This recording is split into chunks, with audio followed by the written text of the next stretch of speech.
My name is Walter Hayes, and I want to tell you about the quietest sound I have ever heard in my life. It was not silence. Silence I could have lived with. It was the sound of a hospital room after visiting Hour's End, when the machine beside your bed keeps beeping at the exact same interval it has been beeping for 6 hours, and you understand all at once and completely that no one is coming. I was 64 years old. 3 hours earlier, a surgeon named Dr. Patricia Okafor had opened my chest, stopped my heart on a machine, rerouted 3 blocked arteries around a heart that had apparently been failing me quietly for longer than anyone bothered to notice, and sewn me back together with wire and staples and a confidence I did not share. When I woke up in the cardiac ICU at Cedar Grove Memorial, the first thing I did, before the fog had even cleared from the anesthesia, was reach for my phone. There was one text message. It was from my daughter, Claire. It said, "Something came up with the kid's school pickup, Dad. Ryan's mom is going to try to swing by the hospital later if she can. Love you. Feel better." 2 exclamation points. I remember that specifically because I lay there in that bed with a tube taped to the back of my hand and staples running down the center of my chest, and I read those 2 exclamation points 4 or 5 times, trying to understand how enthusiasm and abandonment could occupy the same sentence. I should tell you who I am before I tell you the rest of it, because I think it matters. I spent 32 years as a structural engineer in Cedar Rapids, Iowa, mostly designing bridge retrofits and load-bearing systems for public infrastructure projects across the Midwest. I am a careful man. I was trained to be. In my profession, carelessness kills people, and so I built a habit over 3 decades of checking things twice. Measurements, calculations, promises. My wife Eleanor used to tease me about it. She'd say, "Walter, you triple-check the coffee maker like it's going to collapse a highway." She had a laugh that started low in her chest and climbed, and for 36 years that laugh was the sound my house made when it was happy. She died 14 months ago. Pancreatic cancer diagnosed in March, gone by the following January, which is a fast and merciless kind of timeline that I still have not entirely made peace with. In her last weeks, when the pain medication left her lucid for only a few hours a day, she made me promise her something. She was propped up on 3 pillows in the bedroom we'd shared for 3 decades, and she took my hand. Hers had gone thin by then, the rings loose on her fingers, and she said, "Promise me you won't let this family go quiet, Walter. Promise me you'll keep trying with them. Even when it's hard, especially when it's hard." I promised her. I have spent the 14 months since trying to figure out what keeping that promise actually looks like, because my children, Claire and Derek, had already started drifting before Eleanor got sick, and her death seemed to accelerate the drift rather than slow it down. Claire is 35. She lives 20 minutes from me, married to a man named Ryan Doyle, with 2 kids of her own. She works part-time doing social media marketing for local businesses, and Ryan runs something called Doyle Ventures, which, as far as I could ever tell, was a real estate development company that existed mostly in the form of a very nice website and a series of projects that were perpetually in the pipeline. Derek is 39, lives in Denver, works in commercial finance, calls on birthdays, and sends flowers on the anniversary of Eleanor's death, with a card his assistant probably picks out. Neither of them had been unkind to me, exactly. That's an important distinction, and I want to be honest about it rather than paint myself as some blameless martyr. Because Eleanor, forgive me. Some habits from telling this story out loud have made me slip. Eleanor used to say I had a tendency to accept less than I deserved and call it patience. She wasn't wrong. For 14 months, I had told myself that Claire was busy with young children, that Derek's job demanded long hours, that this was simply the shape family took once the person who'd held it together was gone. Then, 6 weeks ago, at a routine physical, my doctor heard something in my chest she didn't like, ordered an angiogram, and called me herself that same evening to tell me that 3 of my coronary arteries were significantly blocked and that I needed bypass surgery, and soon. I called Claire first. I remember exactly where I was standing in my kitchen, one hand braced on the counter. Eleanor had picked out the tile for 20 years earlier, because some part of me already understood this call mattered more than most calls I'd make in my life. "Dad," Claire said, and her voice did the thing it always did when she was surprised into sincerity, before she remembered to manage it. Oh my God, are you okay? What do you need? I need someone there, I told her, before the surgery and after. The recovery period, especially the first week. Claire, I don't want to be alone for this. Of course, she said. Dad, of course. I'll be there. We'll figure out the schedule, but I'll be there. I believed her. I want that on the record, because I think it matters for what comes later. I did not go into that operating room suspicious of my daughter. I went in believing her the way you believe the people who share your blood and your kitchen table and 35 years of history, because the alternative, the disbelieving, felt like something I did not have room for on top of everything else. The morning of the surgery, Claire came. She sat with me in pre-op, held my hand while a nurse ran through the consent paperwork, and I remember being grateful, genuinely grateful, in a way that embarrasses me now given what I know. There was a stack of documents: surgical consent, anesthesia consent, a general medical power of attorney in case complications required someone to make decisions on my behalf while I was under. Claire helped me flip through them. My hands were shaking slightly, an IV already taped into the back of one of them, and she said, "Here, Dad, let me just help you get through these. You're going to be fine. Don't worry about reading every line. It's all standard." I signed where she told me to sign. I want you to remember that detail. I'm going to come back to it. Claire kissed my forehead before they wheeled me back. I'll be right here when you wake up, she said. I promise. She was not there when I woke up. She had left the hospital roughly 90 minutes after I went into surgery, a surgery that, as it turned out, ran nearly 5 hours due to a complication with one of the grafts, to pick up her children from an after-school program that, I later learned, had a late pickup option specifically designed for situations exactly like this one. She did not use it. I spent that first night in the cardiac ICU with a nurse named Denise Coleman checking on me every hour, and no one else. Denise was somewhere in her 50s, silver-streaked hair pulled back in a low bun, the kind of quiet, efficient competence that made you trust her within the first 5 minutes of meeting her. She noticed, I think, that no family had come by that first evening, and she didn't say anything about it directly, not that first night. She just made a point of pausing a little longer, each time she checked my vitals, adjusting my blanket, asking if I wanted the television on for company, even though we both knew that wasn't really what either of us meant by the question. The second day, Ryan's mother did stop by, as promised, for approximately 20 minutes, during which she talked mostly about her upcoming cruise to Alaska. I don't say that to be unkind to her. She owed me nothing. But it told me something about the priority order I occupied in my own family's week. Claire texted twice a day.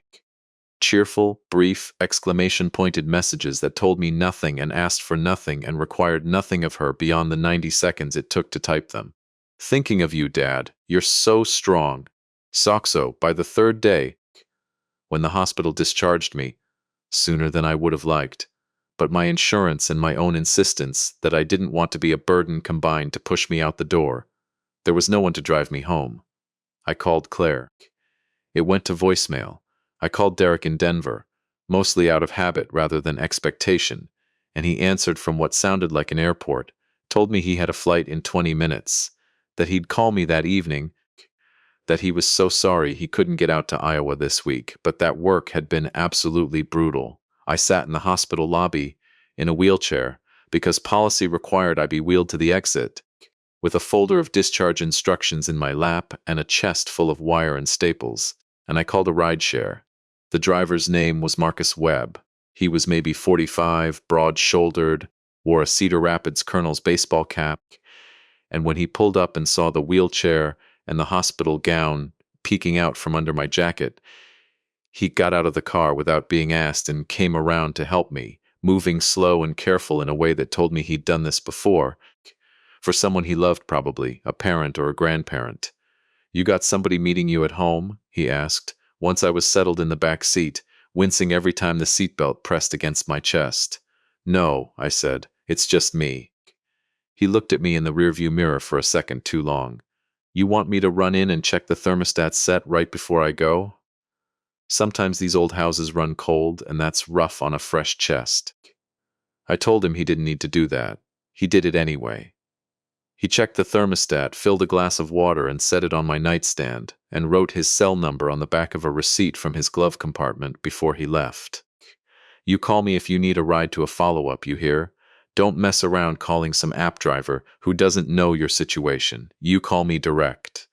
I did not fully understand, in that moment, how much that small kindness from a stranger was about to matter, or how it would sit in stark and uncomfortable contrast against the silence coming from the people who were supposed to love me. I spent the next 2 days largely alone in the house Eleanor and I had shared for 30 years, moving carefully from bed to recliner to kitchen and back, following the discharge instructions taped to my refrigerator, counting my pills into the little labeled compartments Denise had shown me how to use before I left. The house was very quiet. It is always quiet since Eleanor died, but in those 2 days it had a different quality of quiet. The quiet of a man realizing that quiet is now the default setting of his life and not a temporary condition. On the second night home, unable to sleep, chest aching in that deep internal way that has nothing to do with the incision and everything to do with something else entirely, I went looking for a box in our bedroom closet. A shoebox where Eleanor had kept certain things toward the end. Things she'd wanted me to find when I was ready, rather than all at once in the terrible fog of the weeks right after she died. Inside were 2 sealed envelopes, one addressed to Claire, one to Derek, in Eleanor's small, careful handwriting. She had written them in the last month of her life, when she still had the strength to hold a pen for short stretches, and she had told me, back then, "Give these to them when the time feels right, Walter. You'll know." I had not known, in 14 months, when the time would feel right. I held those 2 envelopes that second night home from the hospital and thought that perhaps the time was now, that perhaps this recovery, this forced stillness, was exactly the occasion Eleanor had been imagining.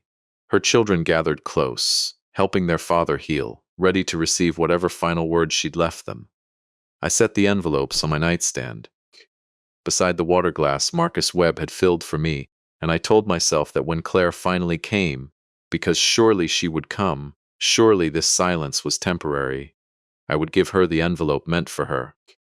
3 days after I came home from the hospital, on a gray Thursday afternoon with a cold front moving in off the plains, everything changed, not because of anything my children did, because of what happened next door. I want to tell you about Tyler Ruiz, because without Tyler, I'm not sure any of the rest of this would have come to light the way it did. Tyler was 8 years old, lived with his mother Angela in the house next to mine, a house Eleanor and I had watched 3 different families move in and out of over the decades, and which Angela and Tyler had occupied for about 2 years by then. Angela worked long shifts as a dental hygienist, and Tyler, in the after-school hours before she got home, often ended up in our yard or on our porch, because Eleanor had adopted him a little the way Eleanor adopted most children within a 4-block radius, feeding him graham crackers and teaching him to identify birds at our feeder. Since Eleanor died, Tyler still came by sometimes, not as often. Grief has a way of thinning even the good habits, but that Thursday afternoon, 3 days after my surgery, I was sitting in my recliner by the front window, moving my legs the way the cardiac rehab pamphlet instructed, when I saw him through the glass, walking home alone from the bus stop the way he always did, backpack bouncing against his shoulders, and then I saw him go down, not trip, not stumble. He simply folded, the way a puppet does when the strings are cut all at once, straight down onto the sidewalk in front of my house, and he did not get back up. I want to be honest about what went through my mind in that moment, because I think the honesty matters. My first thought was of my own chest, 3 days post-surgery, staples still in, a doctor's explicit instruction not to lift anything over 10 pounds, not to strain, not to run. My second thought, arriving less than a second behind the first and burying it completely, was that Tyler Ruiz was lying motionless on a sidewalk, and there was no one else on that street. I got up out of that recliner faster than any cardiac rehab pamphlet would have approved of, and I went out my front door in my socks, into November cold, and I ran, chest screaming with every stride. a pain sharper than anything the surgery itself had produced. The 40 yards to where he lay, he was not breathing. I want to be precise about this, because precision has always been how I've made sense of frightening things. His lips had a faint blue tint at the edges. I had spent 11 years as a volunteer with the County Emergency Response Auxiliary back in my 40s, before work, and then Eleanor's illness pulled me away from it. And the training does not entirely leave you, even decades later, even with your own heart barely 6 weeks past its worst crisis. I checked for a pulse, found none I could trust. And I began compressions, on my knees on a cold sidewalk with staples in my own chest, counting under my breath the way I'd been trained 30 years earlier, praying in the specific wordless way you pray when there isn't time for actual words. A neighbor from across the street, a retired school teacher named Bev Anders, came out at the sound of my shouting for help and called 911 while I kept working. I do not know how long it was. Time does something strange to itself in moments like that. It both stretches and compresses, so that it felt like both 4 seconds and 40 minutes before Tyler's chest hitched, and he coughed, and air went back into him, and his eyes opened, confused and terrified, looking up at an old man in his socks kneeling over him on a sidewalk. "You're okay," I told him, my own voice barely holding together, my own chest on fire in a way that had nothing to do with adrenaline and everything to do with staples that were absolutely not designed for this. "You're okay, Tyler. I've got you. Stay still." The paramedics arrived 4 minutes later.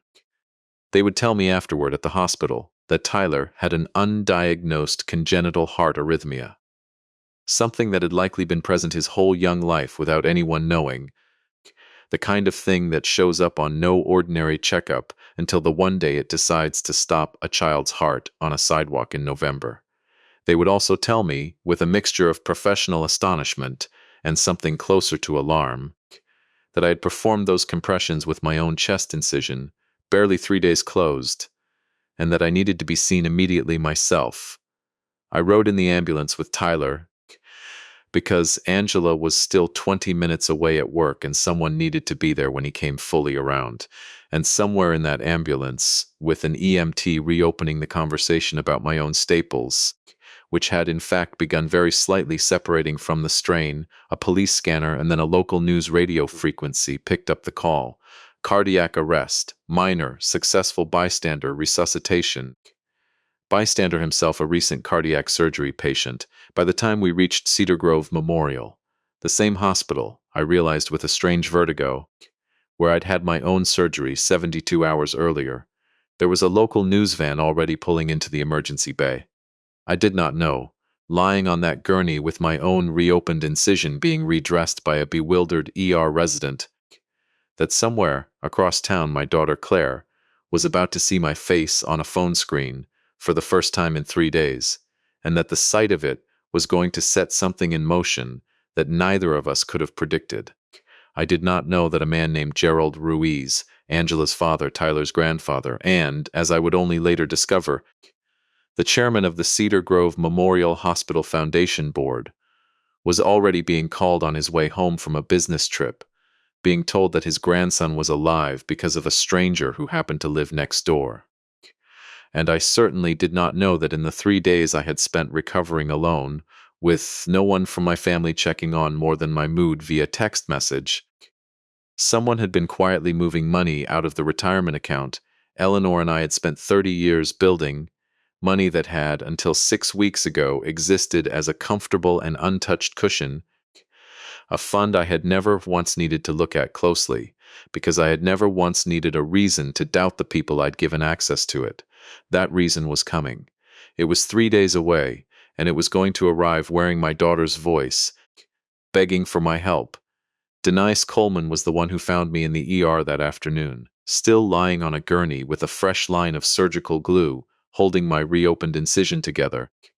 And when she saw my face on the muted television bolted to the wall across from my bay, a reporter standing outside the hospital, my own name spelled out in a chyron beneath a photo Bev Anders had apparently given the news station.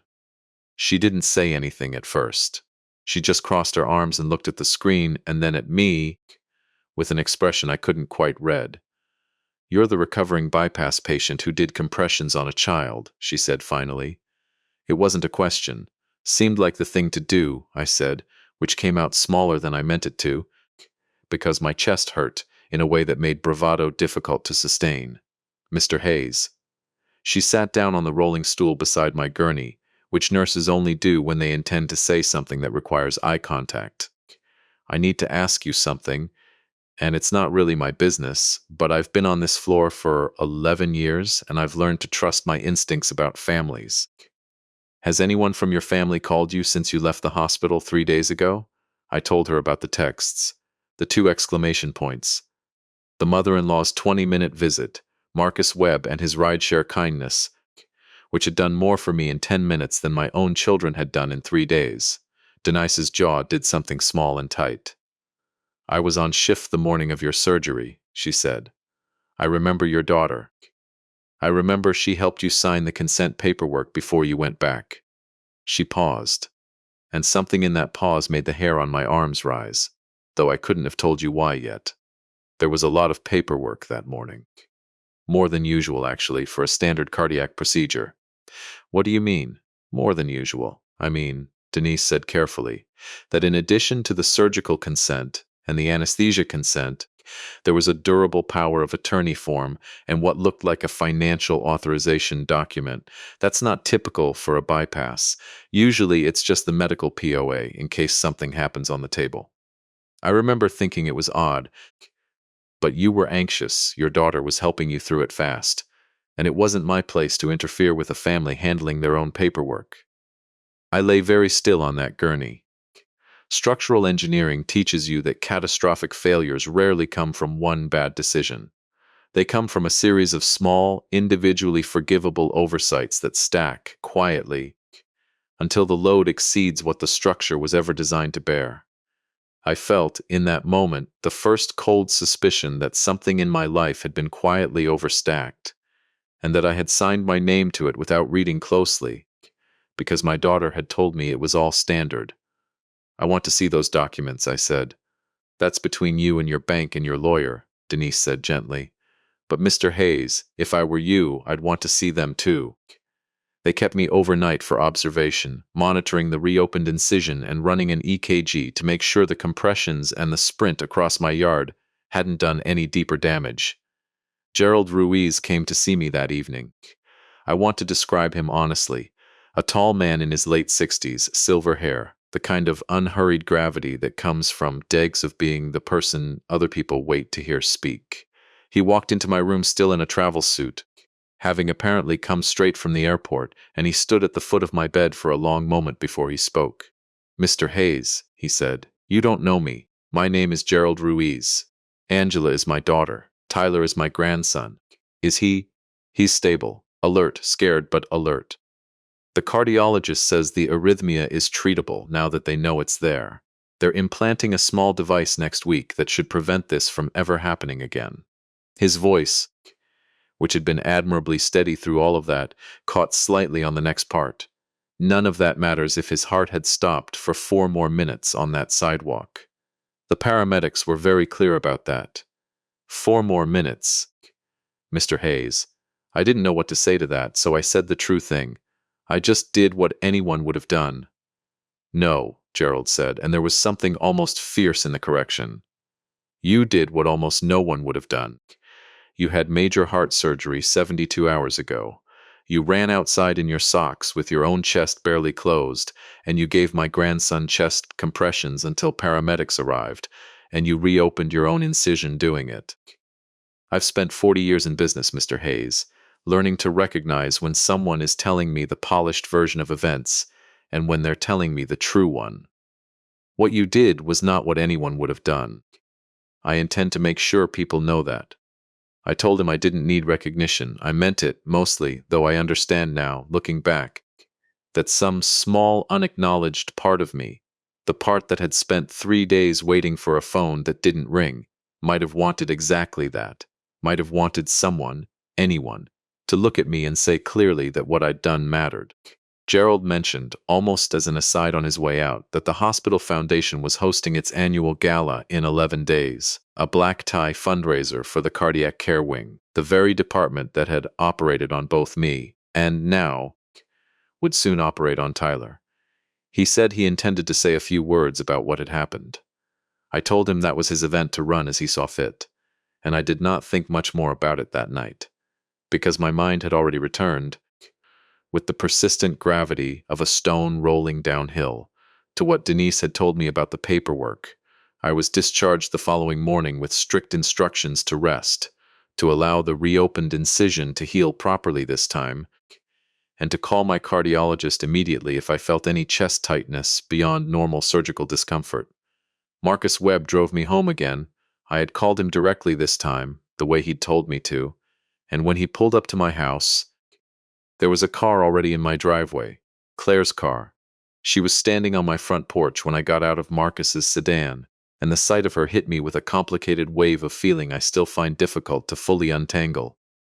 Relief, because some part of me is apparently always going to be glad to see my daughter, and something harder and colder underneath the relief, because 3 days of silence do not simply evaporate because a news camera happened to catch my face outside an emergency room. Dad. She came down the porch steps fast, and there were real tears on her face.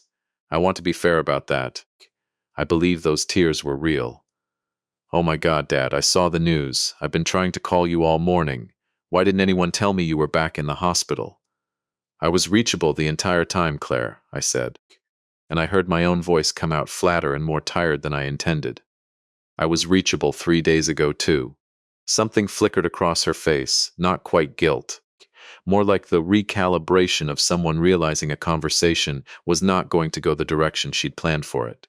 Dad, I know I should have. The kids had a whole thing with pickup, and then Ryan needed me for something with the business, and it just spiraled. I'm so sorry, but I'm here now. Can we just... I need to sit down, I told her, which was true, and also, if I'm honest, a way of postponing a conversation I did not yet feel equipped to have with a chest that had been reopened and re-glued 18 hours earlier. Marcus helped me inside, Claire hovering at the edges, unsure whether her assistance was wanted, and I confess I did not make it easy for her to know, and once I was settled in my recliner, Marcus set my prescription bag on the side table, checked that my water glass was full, and told me again to call him for the follow-up appointment, before letting himself out with a nod toward Claire that I would later realize was not entirely warm. Claire sat on the edge of the couch, wringing her hands in the particular way she'd done since she was small, when she knew she'd done something and was waiting to find out how much trouble she was in. Dad, I want to explain about the last few days. Not right now, I said. Right now I want to ask you something else. Something that's been sitting with me since yesterday. I looked at her directly, the way I used to look at a load calculation that wasn't adding up, searching for where the error had crept in. The morning of my surgery, the paperwork you helped me sign, there was more than a surgical consent in that stack, wasn't there? The color left Claire's face so quickly and so completely that I had my answer before she said a single word. Dad, that was standard hospital stuff. They make you sign a whole packet. I wasn't even really looking at Claire. I kept my voice level, the way I'd learned, over 3 decades of client meetings and contractor disputes, to keep my voice level when the situation demanded clarity rather than heat. I want you to look at me and tell me honestly. Was there a financial authorization document in that packet? She looked at her hands, then very quietly.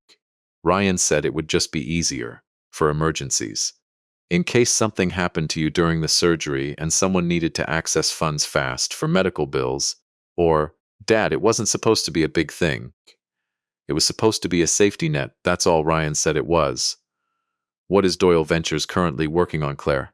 The question seemed to catch her off guard, the abrupt turn of it. There's a mixed-use development, a project out near the interstate. It's been in permitting for a while. There have been some delays, some cost overruns, but Ryan says it's going to be huge once it closes. It's just been a really stressful few months for... How stressful? I said, in dollars. She didn't answer. She started crying instead, real tears again, or tears that felt real, though I was beginning to understand that with Claire, in that season of her life, Real distress and strategic distress had started occupying the same face, the same voice, the same trembling hands, and that I could no longer easily tell them apart just by looking. I did not push further that afternoon. I was exhausted. My chest ached with a depth that made thinking difficult, and some old instinct. The instinct Elsinore used to gently criticize, the instinct to smooth things over rather than force a reckoning, nearly won out. But I thought of Denise's face on that rolling stool. I thought of the shoebox in my closet, the 2 envelopes with Eleanor's careful handwriting. I thought of my own promise to her, that I would keep trying with this family even when it was hard, and I understood, with a clarity that felt almost physical, that keeping that promise did not mean looking away from what was true. "I want you to leave now, Claire," I said. "Not because I don't love you, because I need to think, and I can't think clearly with you in the room right now. I'll call you." She left. I sat alone in my recliner for a long while after the sound of her car pulled out of the driveway, and then I picked up my phone and called my attorney. Arthur Bell had handled my legal affairs for 19 years. He'd done the closing on the house. Eleanor and I drafted our wills, helped me navigate the estate paperwork after she died. He was 71, technically semi-retired, but he still answered his own phone, which was one of several reasons I trusted him. "Walter," he said on the second ring, "I saw the news. Are you all right? That's an extraordinary thing you did. I need you to do something for me, Arthur, and I need you to do it today if you can." A pause. The particular quality of pause a good lawyer gives you when he can already tell from your voice that this is not a casual request. "Tell me. I need you to pull every document connected to a durable power of attorney I may have signed the morning of my bypass surgery, 6 days ago. And I need you to find out whether any transactions have gone through on my retirement or brokerage accounts since that date." I heard him set something down, a pen, a coffee cup, something. "I'll call the bank first thing tomorrow." "Walter, do you have reason to believe something's happened to those accounts?" "I have reason to believe I signed something I didn't read closely enough while I was scared and doped up on pre-op anxiety medication because my daughter told me it was standard." I closed my eyes. "I'd like to know how bad it is before I decide what to do about it." Arthur called back the following afternoon, and his voice had lost its usual measured warmth, replaced by something careful and grim. "Walter, I need you to sit down if you're not already. I'm sitting. The document you signed was not a standard emergency medical power of attorney. It was a durable financial power of attorney, broadly worded, granting the holder authority to manage, transfer, and liquidate assets in your name. The named agent is Ryan Doyle." My chest, staples and all, felt like it dropped several inches. "Go on. Since that date, 6 days. "Walter, there have been 4 separate transfers out of your joint brokerage account, the account you and Eleanor built together." He paused, and I could hear him steeling himself for the number. "The total is $162,000. The receiving account is registered to an entity called Doyle Ventures Holdings, LLC. I sat in my recliner in the quiet house Eleanor and I had built a life inside, and I did the thing I had trained myself to do for 3 decades. Whenever a structure I trusted revealed a hidden failure, I did not panic, and I did not rage, at least not yet. I let the number settle into me, the way you let a stress calculation settle before you decide how to reinforce the beam. "Arthur," I said, "I want you to find out everything about Doyle Ventures Holdings, what it actually is, what the money was for. And I want you to find out whether this was done with any deception, or whether my son-in-law believes, in his own mind, that he was simply borrowing against a safety net he thought I'd offered him." "You want to know if it's fraud or if it's foolishness," Arthur said. "I want to know which one I'm dealing with before I decide what kind of father and what kind of client I'm going to be about it." It took Arthur 4 days to assemble the full picture, working with a forensic accountant he'd used on estate disputes before. What emerged was neither simple foolishness nor a single desperate mistake, but something closer to a slow, deliberate slide. Doyle Ventures Holdings, it turned out, was not the thriving development company Ryan had described at every family dinner for the past 2 years.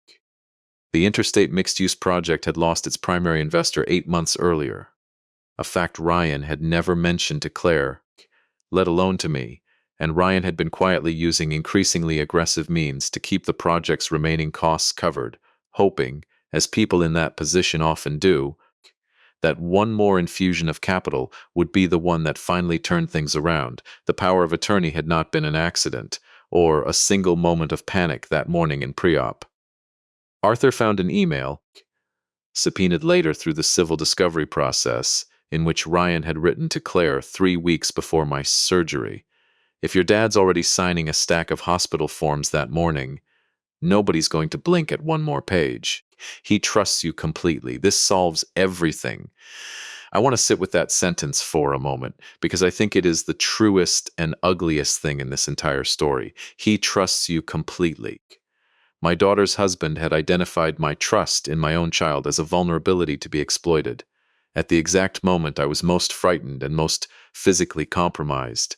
And he had been right, because that trust was real, and it had cost me $162,000 of the life Eleanor and I had spent 30 years building.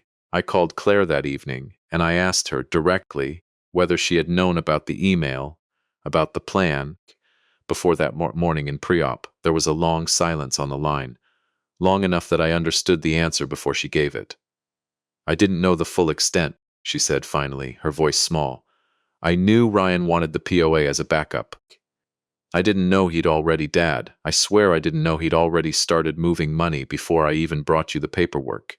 I found out about the transfers the same time you probably did. But you knew about the plan, I said. You knew he wanted access to my accounts before I went into that operating room.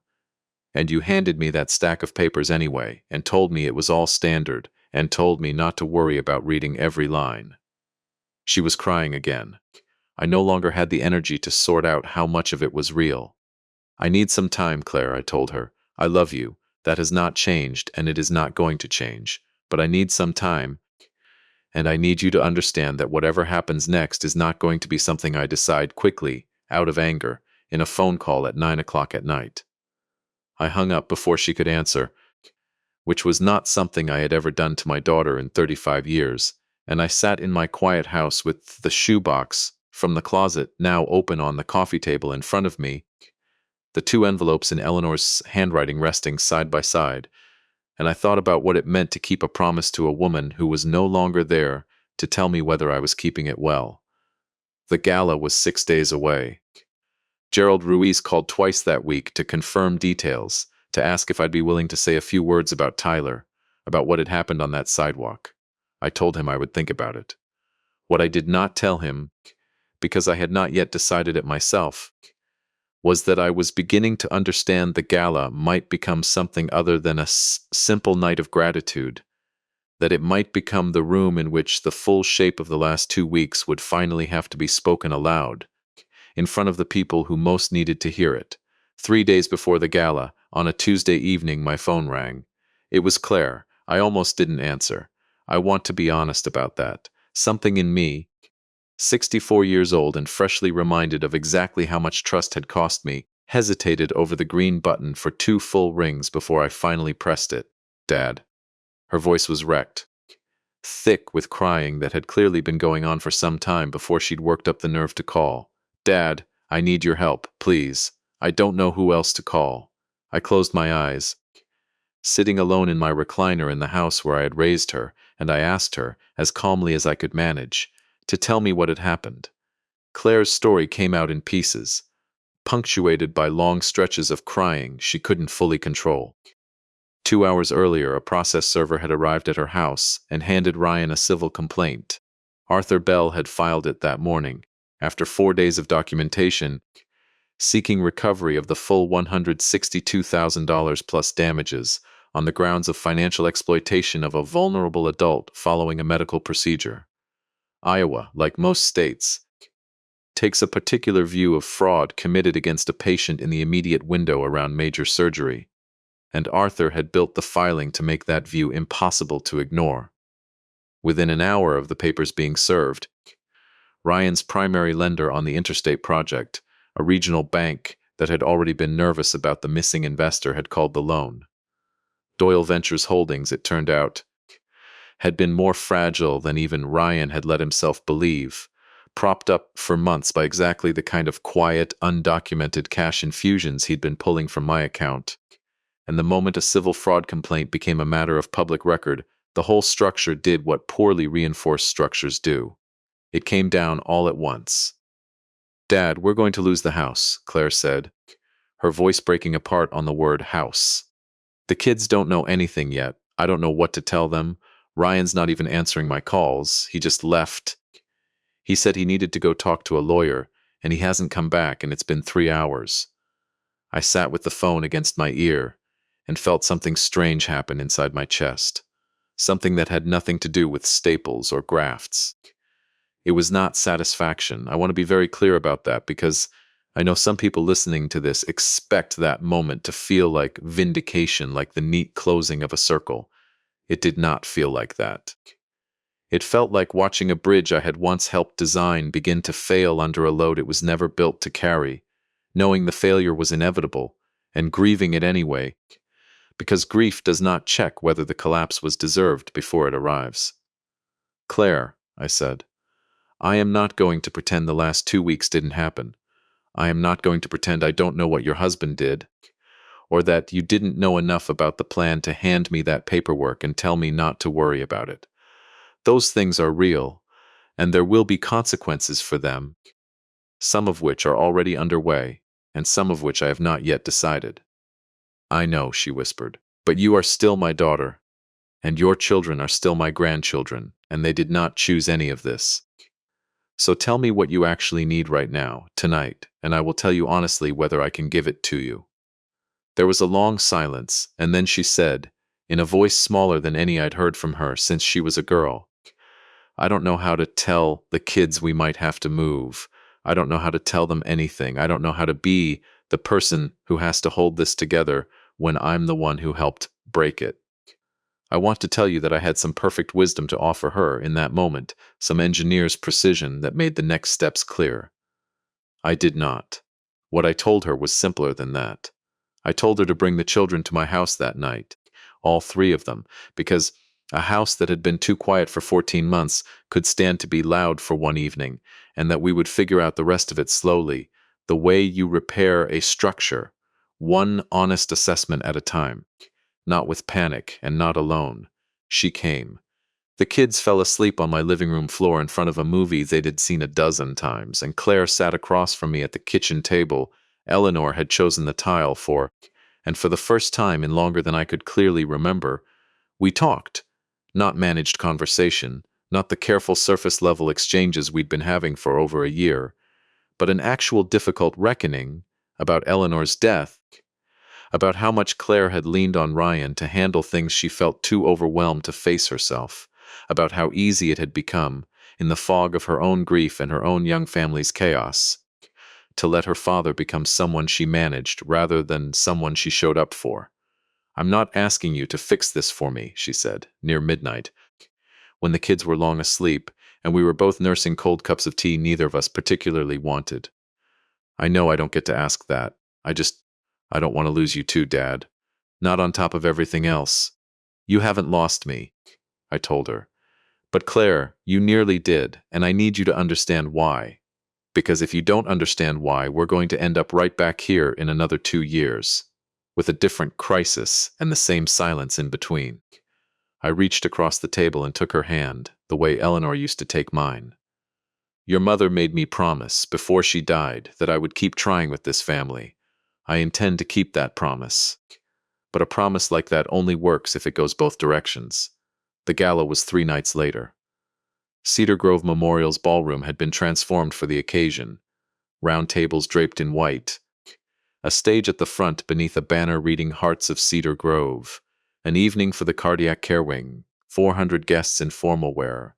Hospital board members, local business leaders, several city council members, and a scattering of press, because the story of a man who'd resuscitated a child 3 days after his own bypass had by then been picked up by outlets well beyond the local news. I wore a plain dark suit.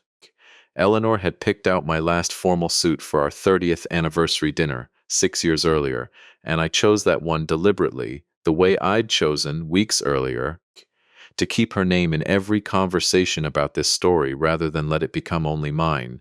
Marcus Webb came, in a suit I suspected he'd rented, sitting at a table near the front that Gerald Ruiz had specifically reserved for him.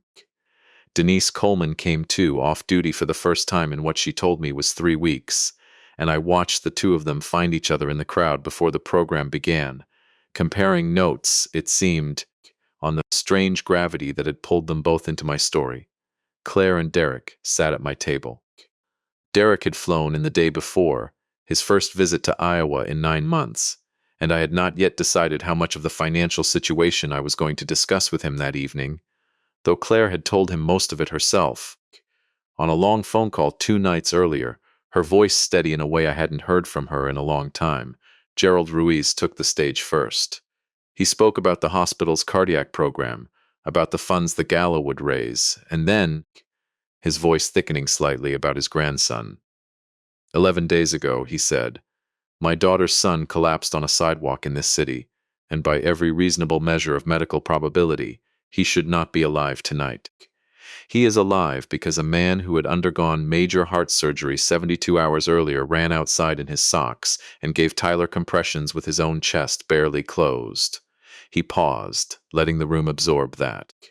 I have spent 40 years in business learning to recognize the difference between people who perform generosity and people who simply are generous, without an audience, without a calculation of what it costs them. Walter Hayes is the second kind. I would like to ask him to say a few words.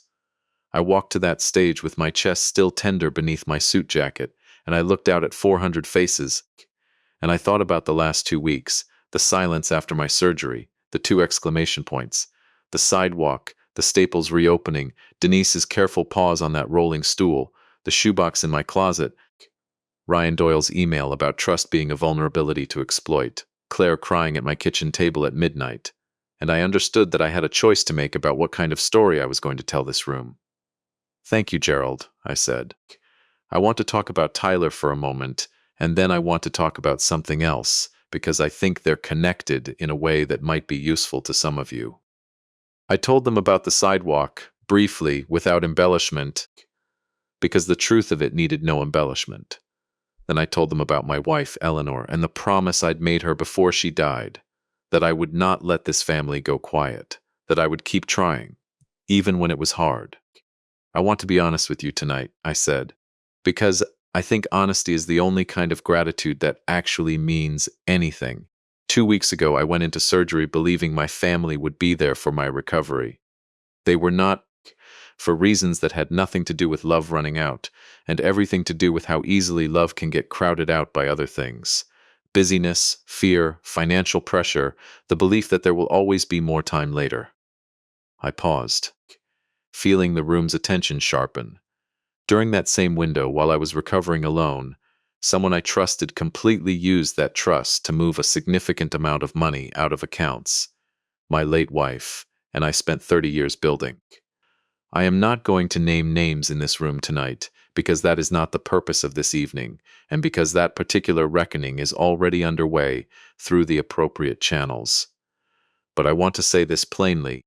To anyone here who has ever been tempted to treat an aging parent's trust as an opportunity rather than a responsibility, it is not a safety net. It is not a backup plan. It is the last thing a person has to give. And when you take it without asking, you do not just take money. You take the thing that made the relationship possible in the first place. I looked down at my table, at Claire, whose face had gone very still, and at Derek beside her, who was watching me with an expression I hadn't seen on him since he was a boy, watching me explain how a bridge held its own weight. I am also not going to stand up here and tell you I've cut my family out of my life over this, I continued, because that would be a lie. And because I don't believe that's what my wife would have wanted, and because I don't believe it's what justice actually requires. Justice, as I've come to understand it in these 2 strange weeks, is not the absence of mercy, it's the presence of consequences alongside the presence of a door that stays open. Both things at the same time. That is a harder thing to hold than pure anger, and it is a harder thing to hold than pure forgiveness, and I am doing my best to hold it anyway. I told them then about the Walter and Eleanor Hayes Cardiac Family Fund, a foundation Arthur Bell had helped me establish that week, seeded with a portion of my own retirement savings and, once the civil case concluded, with whatever restitution the courts determined Ryan Doyle owed. Its purpose, I explained, was twofold: supporting families who needed financial assistance during a loved one's cardiac recovery, the way my family should have supported me, and funding early screening programs for the kind of undiagnosed arrhythmia that had nearly taken Tyler's life on a sidewalk 11 days earlier. Every child should have their heart checked before it has to prove itself on a sidewalk, I said. That is the whole idea. That is the entire philosophy behind it. The applause that followed was not the polite kind. Gerald Ruiz, standing at the edge of the stage, was openly wiping his eyes. Marcus Webb, from his table, gave me a small, solemn nod that meant more to me than the applause did, and Denise Coleman, when I found her eyes across the room, simply pressed one hand flat against her own chest, over her heart, in a gesture I understood completely. I stepped down from that stage and found Claire waiting for me at the bottom of the steps, her makeup already ruined, her hands pressed together in front of her chest. "Dad," she said, "I'm so sorry. I know I've said it before, but I need you to know I mean it in a completely different way now than I did 3 days ago." "I know," I said. And then, because I had decided, sitting alone with the shoebox 2 nights earlier, that this was the moment Eleanor had been imagining when she wrote those letters, I told her to wait, and I went to my coat, hanging on a rack near the ballroom entrance, and I took the envelope with her name on it out of the inside pocket, where I'd carried it that night, uncertain until that exact moment whether the occasion would present itself. "Your mother wrote this for you before she died," I said. "I've been waiting for the right time to give it to you. I think tonight might finally be it." Claire's hands shook as she took the envelope. She did not open it there, in the middle of a crowded ballroom. She told me later she waited until she was alone, in her car in the parking garage, engine running, heater on. But I watched her hold it against her chest the same way Denise had pressed her to her heart across the room, and something in her face in that moment looked, for the first time in over a year, like the daughter I remembered from before grief and fear, and Ryan Doyle's quiet desperation had reshaped her into someone I sometimes struggled to recognize. I gave Derek his envelope the next morning, over coffee at my kitchen table, and I will not describe what was written in either of those letters, because they were not written for me, and some things a mother says to her children in the last weeks of her life belong only to the people she was speaking to. I will tell you only that both of my children called me separately within a day of reading them, and both conversations lasted more than an hour, and both ended with the words "I love you" said in a way that felt, for the first time in a long while, entirely unmanaged. The civil case against Ryan Doyle settled 8 months later, after Doyle Ventures Holdings formally dissolved and a forensic accounting confirmed the full pattern of transfers. He did not go to prison. The settlement, negotiated with restitution as its central term, returned the bulk of the money to the foundation rather than pursuing a criminal fraud charge that Arthur believed, given Ryan's financial state, would have collected nothing anyway. Claire and Ryan separated during those 8 months, not entirely because of the money, though the money was certainly the crack that let the rest of the structure's weaknesses show through. She and the children moved into a smaller house, 11 minutes from mine, and on Wednesdays, for as long as I am able to manage it, I pick the kids up from school myself, in my own car, and I do not let anyone else do it for me, because I have learned at 64 years old that showing up in person is a currency that cannot be replaced by any text message, however many exclamation points it contains. Derek moved back to Iowa the following spring, a decision he attributed when I asked him about it over the phone, partly to a job opportunity, and partly, he admitted after a long pause, to reading his mother's letter 3 times in one sitting and understanding, finally, at 39 years old, what she had been asking of him. Tyler Ruiz had his procedure the week after the gala, a small device implanted to regulate the rhythm his heart had never quite learned to keep on its own, and he is, as of the writing of this, a perfectly ordinary 9-year-old boy who comes by my porch most afternoons after school, the way he used to when Eleanor was alive to feed him graham crackers, except now it's me who keeps a tin of them in the kitchen. Because some habits are worth inheriting, Marcus Webb still drives me to every follow-up appointment I have. We are, at this point, something closer to friends than driver and passenger. And last month he asked, somewhat sheepishly, whether I'd be willing to talk to his own father, recently widowed, about how a man learns to sit in a quiet house without losing himself in the silence of it. I told him I would gladly, because I understand now that the kindness Marcus showed a stranger with staples in his chest was never really about the ride home. It was about someone deciding, in a small, ordinary moment, to notice another person's need before that person had to ask for it. And I have been trying ever since to pass that same decision forward wherever I can. I think often about the promise I made Eleanor in the last lucid weeks of her life, that I would not let this family go quiet. I understand now that keeping a promise like that does not mean pretending every silence was innocent, or letting every betrayal pass without consequence in the name of family peace. It means something closer to what I told that ballroom full of strangers, holding consequence and mercy in the same two hands at once, refusing to let either one crowd the other out, even when it would be so much easier to choose only one. There is a small plaque now in the lobby of Cedar Grove Memorial's cardiac wing, near the elevators, funded by the first year of contributions to the Walter and Eleanor Hayes Cardiac Family Fund. It reads simply, "For every family that shows up." And for those learning how, I did not write those words. Gerald Ruiz's daughter Angela did, and when she showed them to me before the plaque was cast, I had to leave the room for a few minutes, because there are some truths that a man's chest, staples or no staples, is simply not built to hold without cracking a little. My daughter asked me for help 3 days after leaving me alone in a hospital bed, and I have thought a great deal, in the time since, about why I said yes. I think the honest answer is that Eleanor never asked me to be a man who withheld love as punishment. She asked me to be a man who kept showing up, who kept trying, who understood that the people who disappoint us most badly are very often the same people who, given an honest reckoning and an open door, find their way back to who they were always meant to be. I am not certain that transformation is guaranteed for anyone.